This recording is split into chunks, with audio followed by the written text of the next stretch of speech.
Alright, so you wanted Fictional Birds and Lobotomy Corporation, the game famous for having a lot of birds. Anyway, I've got a list. Legendary Pokemon, a bird the size of a mountain that thinks it's a B-52 bomber, and the chicken that's killed me in Zelda more times than Ganon ever has. We're doing the whole thing. The story, the class, how the things breach, the E.G.O weapon, its armor, and even the gifts. But here's the thing. One of these birds is hiding something. And it's not the strongest one, it's not even the scariest one, but it is the only bird on this entire list that I am putting in 2 different super weapons. And you're not going to know which one it is until the very end. Alright, quick primer. If you're new here, because this is kind of a spin-off video, Lobotomy Corporation is a game where you manage nightmare creatures called abnormalities. Everyone gets a class, Zion, which is basically harmless, all the way up to ALEPH, which is like evacuate the building and apologize to whoever's left inside. 2 things you need to understand for this to make sense. First, the work types. Instinct is red, feeding, fighting, physical, rough content, that kind of stuff. Insight is white, studying, observing. Attachment is black, bonding with the thing, which is kind of its own corrosion. And repression is pale, dominating it, suppressing it, you know, reaching out and crushing whatever's in there. 4 works, 4 colors. Second is the damage types.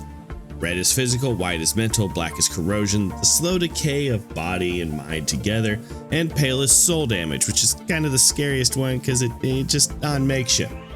Now here's the honest disclaimer, because I'm about to do something on purpose and you should know about it.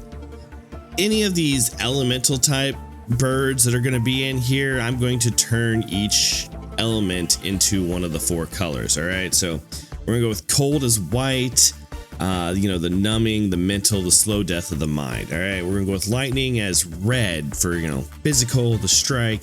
Fire will be our black damage, corrosion, burn, you know, it eats your body and your mind together. And death, you know, souls, ghost flame, we're gonna make that one pale. So that'll make it easier for you guys to understand what I'm talking about if I bring up elemental attacks in this one. They ain't hard game rules, they're kind of my call, and I'm telling you up front so you guys aren't confused later. And the last rule, the gear rule. You get it for working successfully with them, you survive the work, you do it right, the abnormality coughs up, you know, weapons and suits of armors and sometimes a gift. You guys know you get the energy, which gets you the weapon and the armor, but for those who don't, I'm trying to make it so everyone can understand. The gifts are the real pain in the butt because, you know, they're a percentage-based drop and, you know, they're a real lottery, but you know, some agents work the same abnormality for weeks, chasing a like 4% drop rate, and that's the grind of this game. And it matters for one bird in particular. That's why I'm emphasizing it so hard. And before we start, keep an eye on the ice, guys. That's all I'm saying. Just keep an eye on the ice. First up, the bird that should be on every list, Articuno. The frozen legendary, and here's the lore if you don't play Pokemon, because again, you know, standalone video. Articuno is one of the 3 birds that are basically walking natural disasters, and this one's whole thing is ice. It doesn't attack you so much as it just happens, it flies and winter follows it. It's not evil or good, it's just fucking cold. And cold doesn't care. In LabCorp, Articuno is a WA. It sits in its cell and the temperature in that cell never rises. You can put it next to a furnace, it doesn't matter. Agents working with it take white damage over time. You know, not their body, but their mind, because the cold doesn't break your bones even while it's sinking into it. It sinks into your head and it makes you stop wanting to move. Breach conditions are if an agent works it while their SP is below half, the cold gets in. They walk out and the door just doesn't close right and the whole facility gets a little bit colder. Just a little. And you won't notice at first. You should, because Articuno is not a bird you let stay out, and I'm going to come back to that later. First, let me talk about its E.G.O weapon. It's a frozen spear that deals white damage and slows whatever it hits. Its armor has high white resistance, and you know, the cold, it can't touch you anymore, but it's weak to red because ice shatters, and the armor has a little effect where crystals will form and crack around you as you walk. And the E.G.O gift is a frost brand, a passive that lets the agent's melee attacks slow enemies, a little piece of the bird that follows them around. Next, the Ice Phoenix from League of Legends, Avia.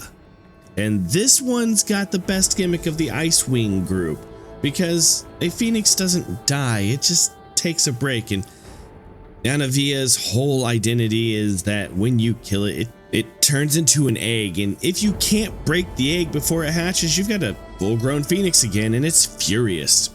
In LobCorp, Anavia is a he. Story is the same, Cryo Phoenix, ancient, more glacier than bird, but here's the nastier part, and it's where the game's own rules turn against you, because in LobCorp, every abnormality already turns into an egg when you suppress it. That's kind of what suppressing is. That just happens when you beat a normal abno, and it goes into an egg state while the facility resets it. So your agent seeing Anvia go into an egg, they think, oh good, normal, job's done, I can leave it alone, we'll get this thing put, and that's the trap. Because their egg isn't the reset, it's just kind of a timer. You kill them, it drops the egg, and you have a window to shatter it. You break it and it's suppressed, you don't break it because you think it's already handled, and it hatches with full health, already breached, angrier than before. The containment puzzle isn't kill it twice fast. It's convince your agents that this egg is different from every other egg. And for some reason, if they don't believe you, the Phoenix is already back before they have a chance to try. For the part that you guys really care about, the E.G.O weapon is an ice crystal that deals white damage and shatters on hit. The armor's the fun one. It has a passive that lets you revive once if they die while wearing it, but at like a sliver of the health. You get the Phoenix 1 get out of death free card, except now you're at like 5% health standing in front of whatever just killed you. The gift's a frozen feather that gives a small heal on successful work. The Phoenix's rebirth, but only a whisper of it. Last on the Ice Wing, we got Legiana from Monster Hunter World, and I almost cut this one. I'll be honest, because Icebird was kind of already taken twice on this list, but Legiana earns a spot for one reason, and it's not the ice, it's speed. Legiana is the apex predator of the Coral Highlands, and it is fast. Not just, oh, it's a fast monster, like its frost clings to it and moves like a cold front itself. It doesn't just fight you so much as it arrives, and then you're frozen, and so is everything around you. So in LobCorp, Legiana's a WA that doesn't kill your agents directly. When it breaches, a permanent frost settles over the whole facility. Work speed drops, movement speed slows, and it stacks. Every second Legiana's out, the facility gets a little more frozen until your agents are moving through syrup and nothing gets done on time. It's the anti-panic bird. Most abnormalities make you rush. Legiana makes you watch the facility grind to a halt while you try to pin down the fastest thing in the room. And here's the cruel part with the gear. Legiana's fast, right? So you'd think its E.G.O would make you fast. Nope.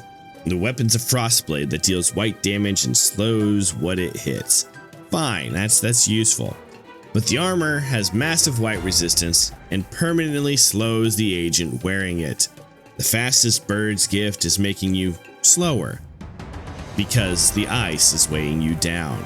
And the E.G.O gift item doubles down, a permanent speed penalty in exchange for a chunk of extra HP and white immunity. It has to stack with the armor though, it's not just white immunity straight up. LobCorp's whole philosophy in one bird, nothing is free and the trade-off is always dumber than you want it to be. Now we are leaving the cold and we are getting loud. Zapdos, the lightning bird. Lore is the same as Articuno, one of the 3 disasters with wings, but where Articuno is cold that follows you, Zapdos is a storm that's already there. You don't see Zapdos fly around in the sky, you see that sky light up as thunder and lightning storm goes off all around you. WA, And here's the key thing. It's a specific rule. Zapdos hates instinct work. The red work, the physical contact, rough handling, that kind of thing. So if you use instinct on Zapdos, it doesn't just fail the work, it auto breaches instantly. One agent's trying to feed it and just grabs it a little bit the wrong way, and now there's a thunderstorm with a beak loose in your facility. And that's the rule to its containment. You don't touch it, you just study it, you observe it, you attach yourself to it. You suppress it, but you never put your hands on it, and if you forget, it reminds you. Zapdos picks off whoever's the weakest. It doesn't go after your strong agents, it goes after the guys who are already either injured or just have the lower stats. E.G.O weapon is a lightning bolt that actually does some damage to you. It's high red damage. It's probably we'll just screw it. We're gonna make it the highest red damage out of any weapon in the game that does red damage. But every time you hit something with it, it does a little bit of damage to you because, I mean, you're holding lightning. Armor's red resistant but weak to white because the storm's got no defense against the slow cold that grounds it. The gift's a static charge that gives a small speed boost on instinct work. The one bird that hates instinct gives you a bonus for doing instinct work, which is the game being funny. Then we have Moltres, the fire one, and yes, I know, Lobotomy Corporation already has Firebird, so I'm going to try to distinguish these two from each other. Moltres is the reason the Storm Wing is a problem. It's another one of the, cataclysm birds, whatever. But because Moltres doesn't fight fair, its lore is that it's a flame bird, reborn from its own ashes, classic. But in LobCorp, that rebirth is its whole mechanic. Moltres breaches, you suppress it, and it just comes back. The ashes reignite. The containment rule is you have to suppress it with white damage specifically. The cold, the one thing that can actually put the fire out, or it doesn't stay down. ALEPH, because a bird that won't die should be an ALEPH. And again, I get it. We're making it different than Firebird. Breach conditions, the simple one. Any black damage in the facility from anything, and Moltres answers it. You have black weapons on and you go to suppress something, boom, Moltres is out. Something else does black damage to you while you're working on it, boom, Moltres is out. You set one agent on fire while trying to suppress something, and you got a second problem. And Moltres spreads fire everywhere. Facility-wide burn, not one agent, not one room. The whole building starts cooking and it's all black damage. E.G.O weapon's a flame that deals black damage and heals the user while it burns the target, which sounds great until you realize you're healing yourself by standing in the thing that's on fire, but armor's black resistant, weak to white. You see where this is going.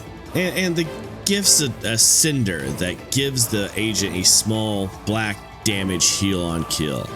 You feed on the fire like the bird does, just slower.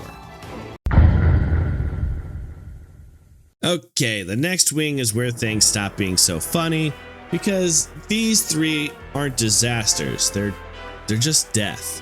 Like Baskin-Robbins has so many different flavors, this has so many different flavors of death, but it's still all just death, just the same. And I warn you, I'm probably going to mispronounce a lot of the names in this section.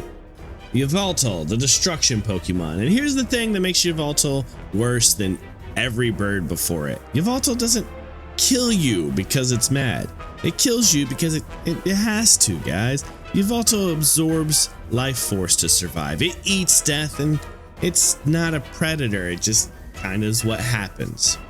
ALEPH in the highest tier, no debate. Story is Yveltal sleeps for like 1,000 years, wakes up, and everything around it just stops. In LobCorp, that's pale damage in an aura area. Pale is soul damage. It doesn't hurt your body. It doesn't hurt your mind. It reaches past both and just on-makes whatever's left. Yveltal breaches when too many agents have died in the facility in a single day, which means your bad day summons it. You're already losing. And then the Death Bird shows up to collect.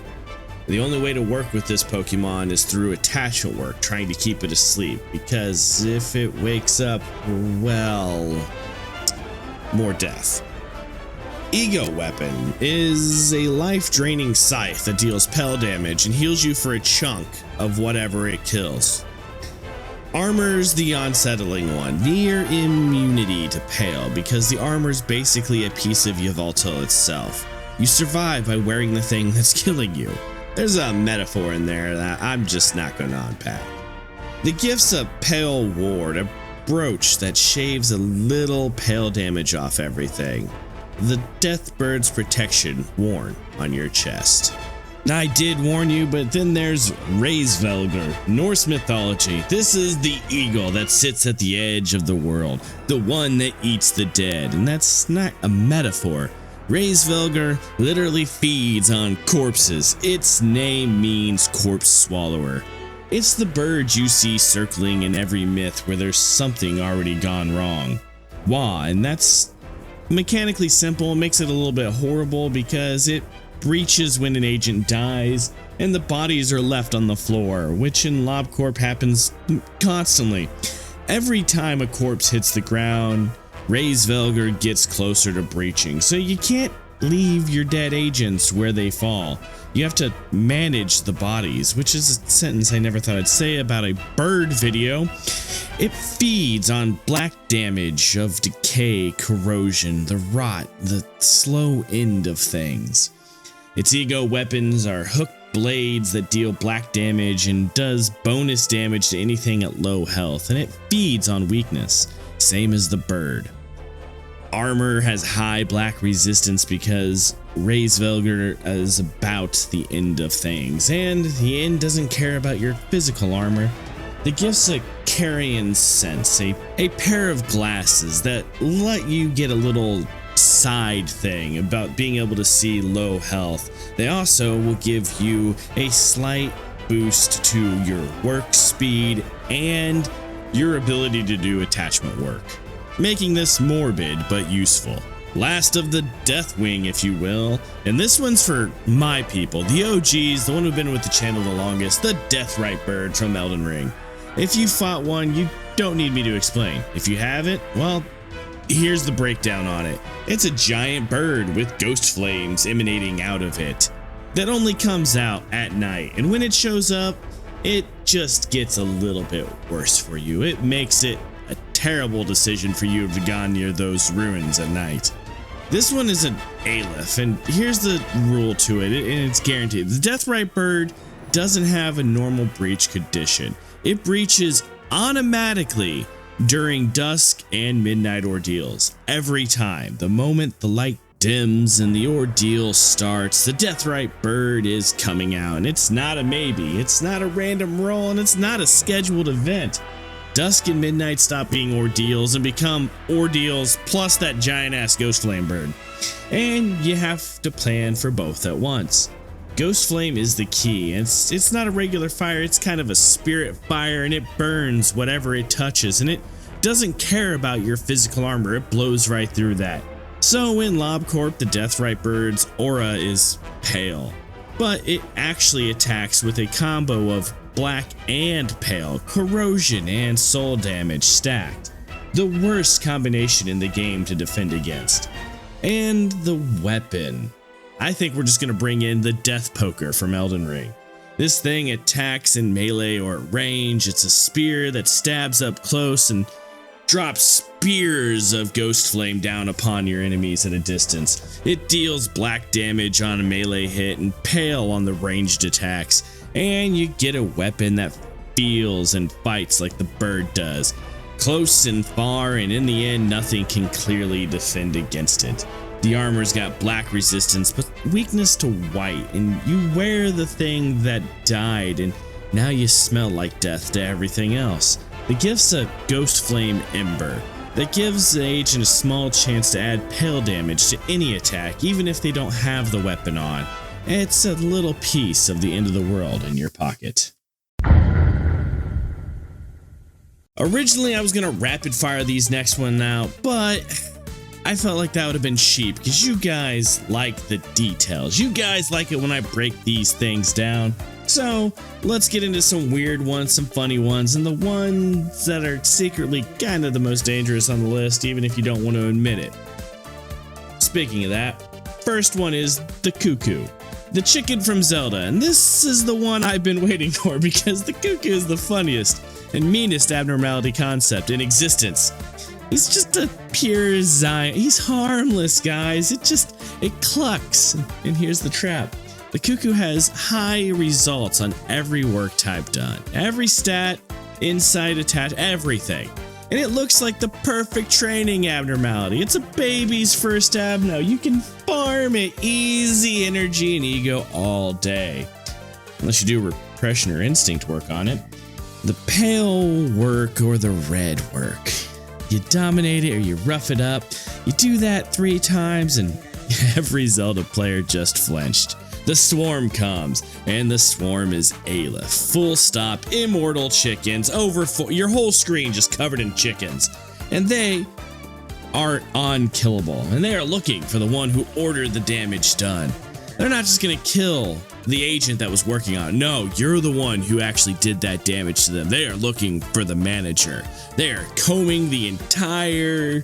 Okay, I mean, it's a bit over the top, but I mean, there have been several awesome Zelda shorts by like Mashed and other places that have done this joke, and oh geez. But that is the joke, and it's the only bird on this list that goes from harmless to apocalypse in 3 wrong button presses. The Zion to ALEPH escalation is the bit. The Cucco's E.G.O weapon, if you ever survive long enough to earn it, is a clucking staff that deals red damage in a wide arc. It's a swarm on a stick. The armor's a white feathered suit with balance resistances, nothing special, which is kind of the point. The Cucco don't want you to think it's special. And the gift is, let's say, it's a little chicken that follows you, the agent, around, and once per day, it remembers what you did.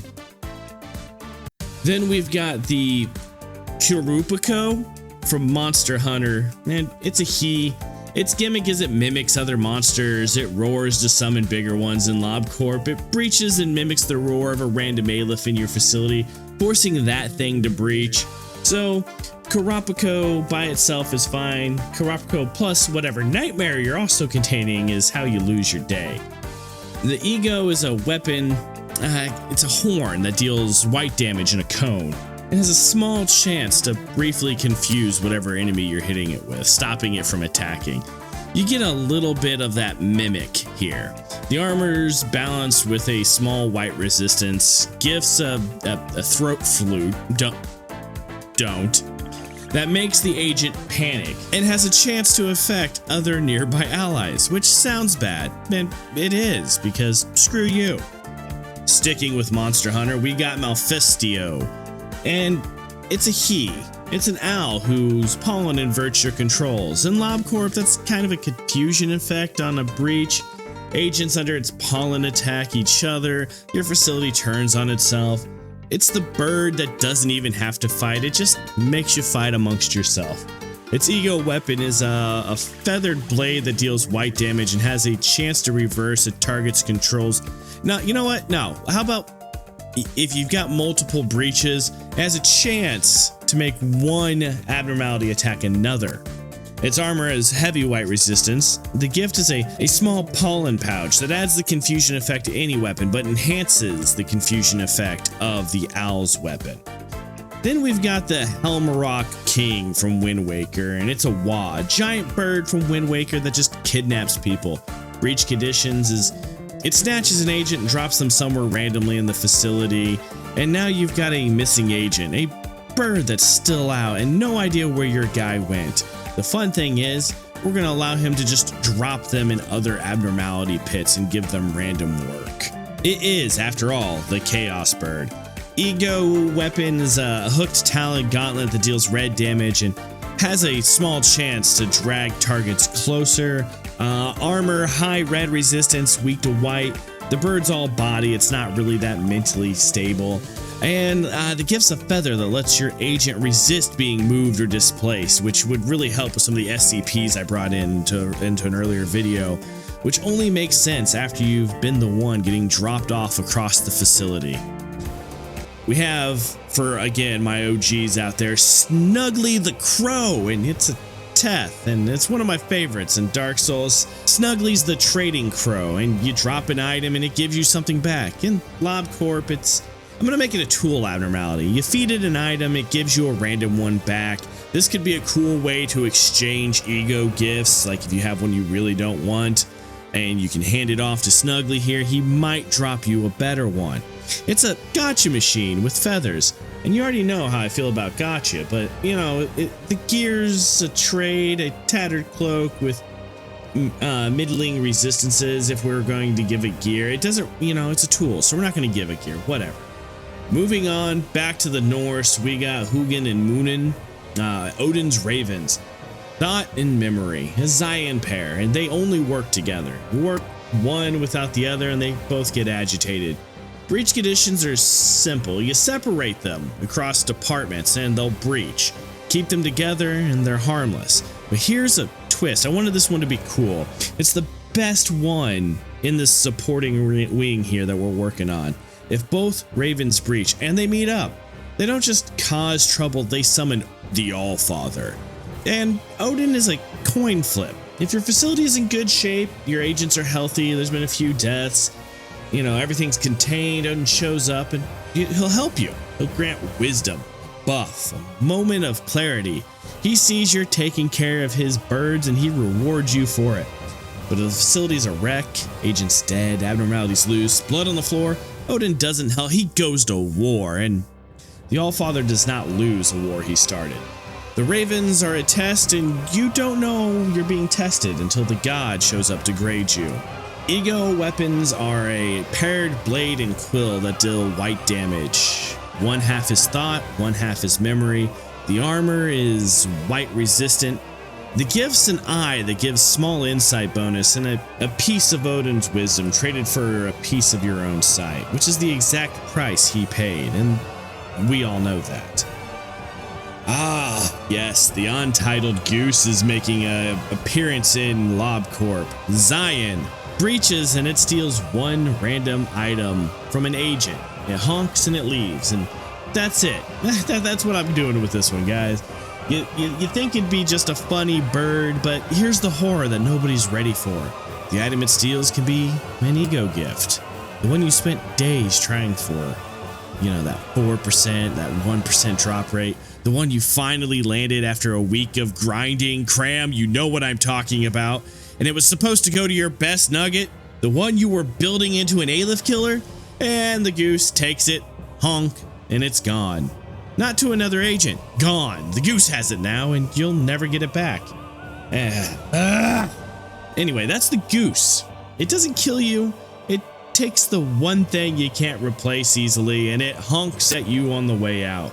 It's the only bird on this list that does emotional damage to the player, not to the agent. E.G.O weapon, if you could ever pin it down long enough, would be a white goose staff that deals no damage but steals a small stat boost from whatever it hits. The goose's whole life weaponized. The armor is a gray feathered suit, white resistant, unremarkable. The gift is the cruelest one in the game. It's a small bonus, but the description just says honk, and you'll never know if it does anything. Then I brought in Flappy Bird. It's a joke.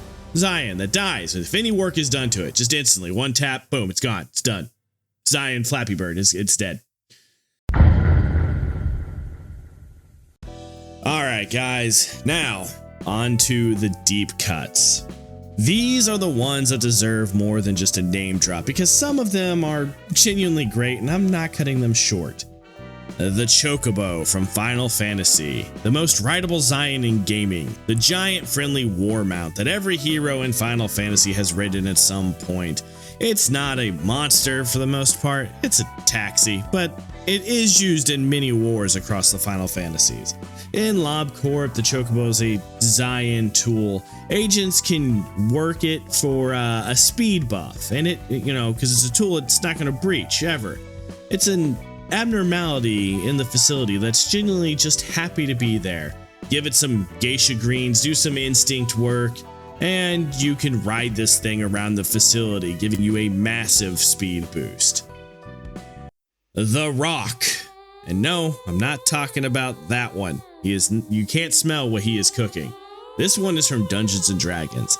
And this bird is the size of a small mountain. Not hyperbole. A rock's wingspan is measured in like a football field. It carries off elephants. It nests on top of cliffs that no one has ever climbed. In Lob Corp, the rock's, well, we've got all of the Pokemon. Let's make it a he, okay? And his breed's condition is the funniest one in the game because the rock doesn't think it's a bird. The rock thinks it's a B-52 bomber. The thing breaches and it does its bombing run, grabs someone, giant shadows sweep over your facility, and then red damage on whatever he grabs a hold of. One pass after another while your agents scramble for cover that doesn't exist. I mean, you know what? Scratch all of that, guys. He's too big to fly inside of your facility, so I'm pretty sure he's just cramped into a small hole in the wall. Let's drop him back down even further. Let's make him Teth, okay? He can't move.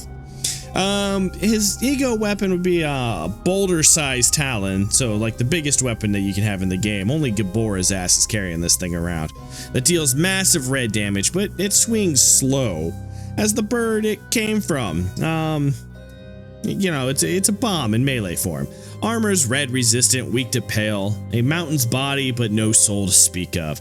And the gift is a giant feather that increases instinct work and movement speed. Sticking with D&D, we've got the cockatrice, and let me get one thing straight. The cockatrice is an asshole.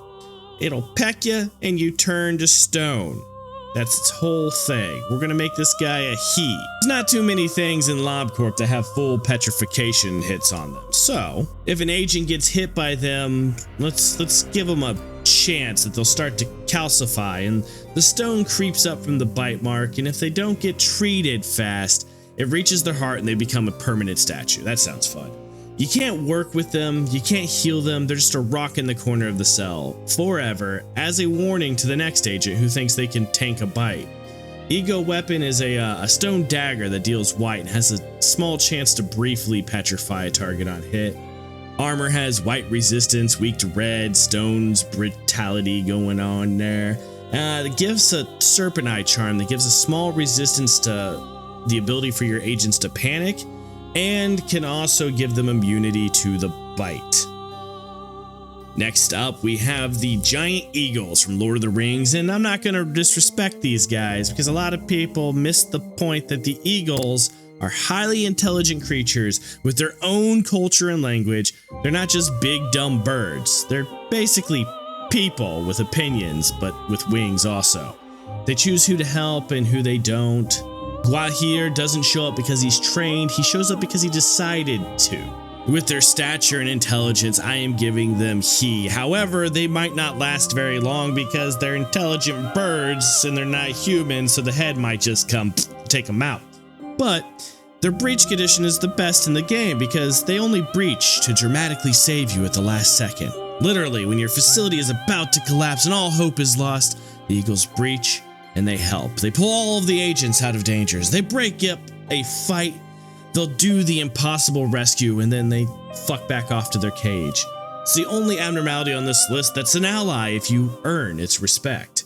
However, if you chose to beat they're not going to help you. You're a bad manager. If you're someone out here just carelessly sacrificing your people, they'll judge you and they will realize that you're not worth saving. They'll just stay in their cell and let everything burn down around them or go home. The eagles are like your facility's conscience, okay? Their weapon is a great talon blade that deals red damage and lets the agent get a massive speed boost because they can fly temporarily. Armor has high red resistance, but not much resistance to pale damage. And the gift's a white feather that lets the agent resist being held down or turned to stone or any mimicry shit going on because eagles don't get held down. Next is one you guys probably don't know, and it's a bird by the name of Silverwings from the movie Quest for Camelot. And I'm putting this here because I love this movie and because Silverwings deserves better than just a dustbin of forgotten 90s animation. Here's the lore if you don't know. Silverwings is a falcon with the silver wings, and he's not just smart, he's very clever. He's capable of cutting through creatures that steel can't hurt, like a big-ass griffin. The silver wings isn't just decoration, it's his weapon. It's the one thing that can get through armor that nothing else can touch. In LobCorp, silver wings is a he, and his gimmick is that silver edge. His E.G.O weapon is the whole point, a silver talon blade that ignores all resistances. It deals red damage, but it cuts through the resistance like it's not there. Immunity still affects it, but resistance does not. Against anything that should shrug off a physical hit, Silverwing's blade lands full force anyway.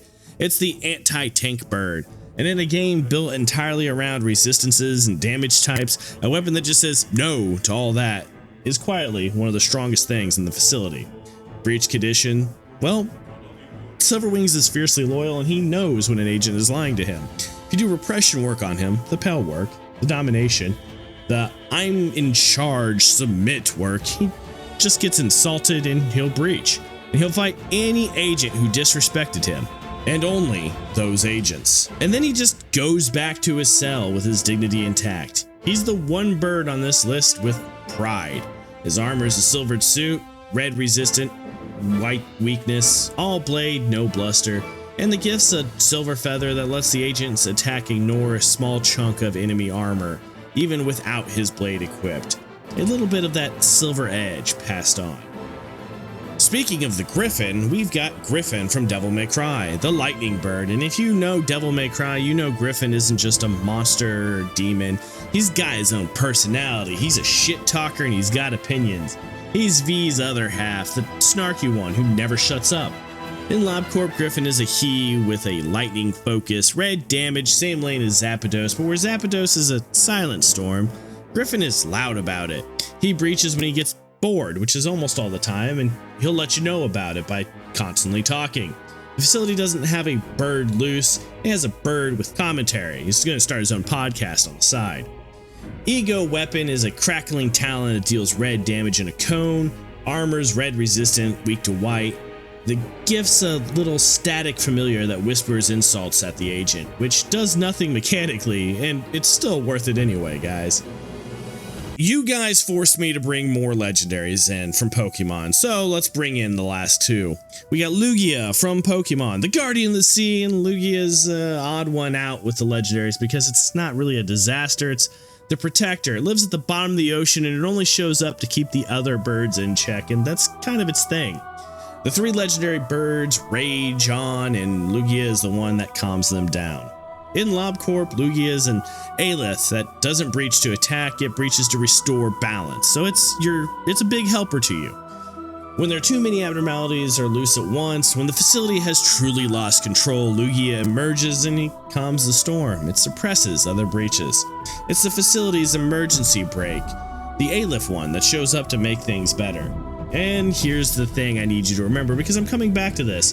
Lugia isn't just a general helper, Lugia exists to counter the other birds. Specifically, it's the Guardian whose whole job is keeping the legendary trio in check.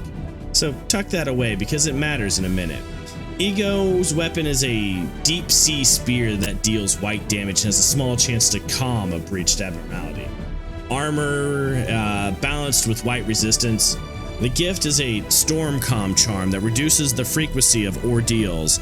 The Guardian's blessing is just a little quieter of a facility. Obviously, I couldn't mention Lugia without Ho-Oh, the Pokemon, the rainbow bird, the one that grants resurrection. Its whole myth is it flew over a burned tower and revived three legendary beasts from the ashes. In LobCorp, it's an ALEPH that also doesn't fight. It kind of revives. You just gotta force it to breach to bring your people back to life. Its E.G.O weapon is a rainbow shard that deals white damage. It can revive a fallen agent once per day. The armor is white resistant. The gift is a phoenix feather that gives one-time self-revive. So this is a lot of reviving from one, but this guy doesn't help you any other way.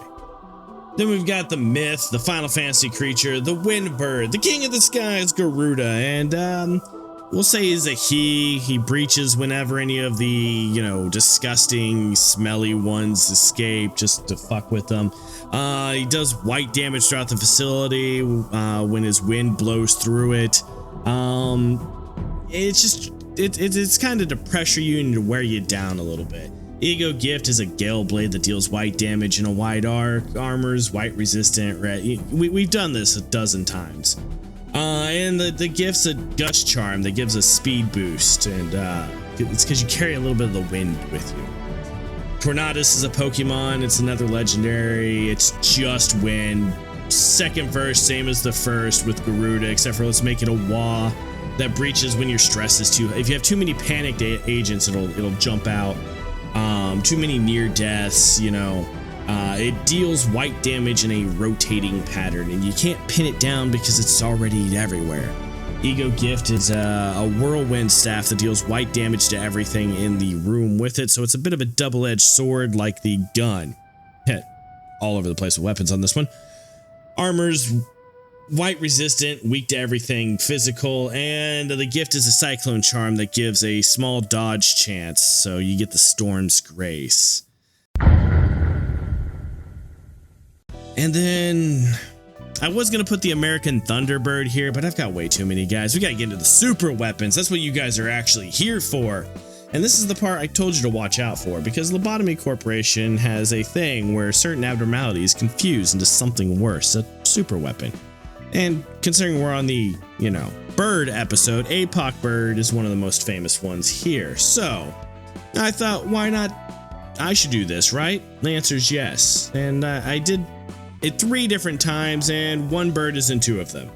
Super Weapon 1 is the obvious one. The 3 legendary birds, Articuno, Zapdos, Moltres. The moment all 3 are out at once, they fuse into, let's just give it something cool, the Cataclysm. A storm that cycles through 3 phases. Ice phase slows your agents and deals white damage. The fire phase is facility-wide burn. It does black damage, and the lightning phase picks off whoever's the weakest one left. And it rotates through them, so you can never settle into a rhythm. You counter it by matching the damage type, sort of like with the Silent Orchestra. The Cataclysm is the pure disaster fusion. 3 birds of 1 storm. The storm is ending you. It's the most recognizable super weapon on the list, and the second the legendary trio is complete, everyone in the audience knows what's happening, and the game just lets the recognition do the work. But remember when I told you to tuck away that thing about Lugia? Here's where it pays off, because if you have Lugia in the facility when the Cataclysm forms, Lugia doesn't just sit in its cell, no, it comes out and it takes out the Cataclysm. So it's the best time to have 4 birds. Lugia is the one sin to the Cataclysm's White Knight, and if you played LobCorp, you know exactly what I mean. One sin is a harmless looking Zion that turns out to be the hard counter to White Knight, the only thing that can easily suppress it. Lugia is the same deal. The Guardian of the Sea only exists to keep the legendary trio in check, and when they fuse, it answers the call. So Lugia isn't just an ALEPH that helps, it's the best counter in the game for the Cataclysm. The one abnormality you want in your facility specifically so that when these 3 birds become one storm, something bigger than the storm shows up to end it. Super weapon number 2, Absolute Zero. And this is the second one. And you remember that hint I gave you at the beginning where I told you to keep an eye on the ice? Because here's the thing about the Ice Wing. We're just fusing all 3 of these fuckers. Articuno, Avia, and Lugiana don't just share a theme, they stack all 3 out at once and they fuse into Absolute Zero. The whole facility freezes solid. Work stops, movement stops, everything stops. Except, and this is the part that makes it a dilemma instead of a soft lock, the agents who are actively working with another abnormality, they stay warm. The work itself is the heat. So now you have a choice. Pull your agents off the work to fight and slowly watch them freeze to death, or leave them working to stay warm, knowing every active abnormality is one bad roll away from breaching on top of your blizzard.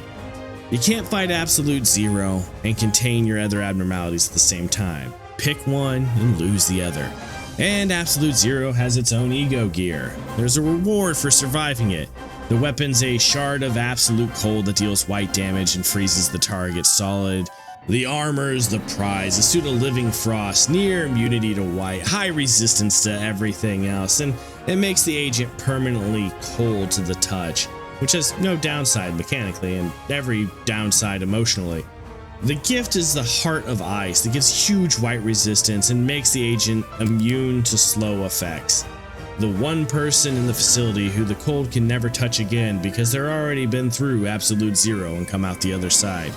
And as an added little effect, let's throw in one of the other birds, Firebird. If you're wearing Firebird gear, you stay warm and can fight this guy safely. And third, the one I told you was coming, the Deathwing. We've got the Death Pokemon, the Death Eagle, and the Death Rite bird. 3 birds at the end, fuse them and you get Death Incarnate. And here's the mechanic. It's a 2-layer nightmare. Death Incarnate has an aura of pale soul damage. Soul damage, the type that on makes you, past your armor, past your body, past even your mind. But its actual attacks are black damage, corrosion, the slow rot of body and mind together, so you can't just stack pale resistance and tank it because then the black attacks eat you, and you can't just stack black resistance because then the pale aura bleeds you dry. You have to defend against both at once forever. While the thing is literally Death's Incarnate, walks your facility. This one's kind of for the Elden Ring crowd, for people who walked into that field at night and learned what Ghost Flame feels like. It's the quiet apocalypse. The other two are loud, the storm and the freeze. This one just empties the room, and it does it with an aura of pale and attacks of black, so that even the survivors are rotting before they realize that they're dead. And here's the thing nobody wants to admit. Death's Incarnate's E.G.O gear is the best in the game if you can earn it. Well, at least in my opinion. The weapon's a Ghost Flame Scythe, pale on the aura, black on the swing, the full Death Incarnate kit and a weapon. The armor is the only suit in the facility that has a high immunity to both pale and black. The Deathbird's own hide, the one thing that can let you walk through the end and just keep going like nothing's happening. And the gift is a Death Head brooch that lets the agents do splash pale damage. You don't earn Death Incarnate gear by surviving Death Incarnate. You earn it by becoming it, just a little bit. Before I go, hopefully you guys caught on to the fact that Articuno was in 2 of the legendaries. That was kind of the thing I was hiding throughout the entire video. But also, before I do go, this whole thing started because you guys asked me to bring fictional birds into Lob Corp. You know, the game, the first one of a franchise that already has a bit of a bird obsession. You guys are mad, all right? So I want to know though, guys, what's next? What do you want to see me bring into Lobotomy Corporation? Drop it in the comments because I read them, and I'm already working on the next classification. And second question, do you want me to take these birds and run them through the SCP classification system too? Safe, Euclid, Keter, you know, that whole thing again. Give them the same treatment I gave the Project Moon abnormalities. Let me know, because if the answer is yes, I've already got a few of these that are screaming Keter. And like always, guys, be good to each other. We'll see you in the next video. Peace.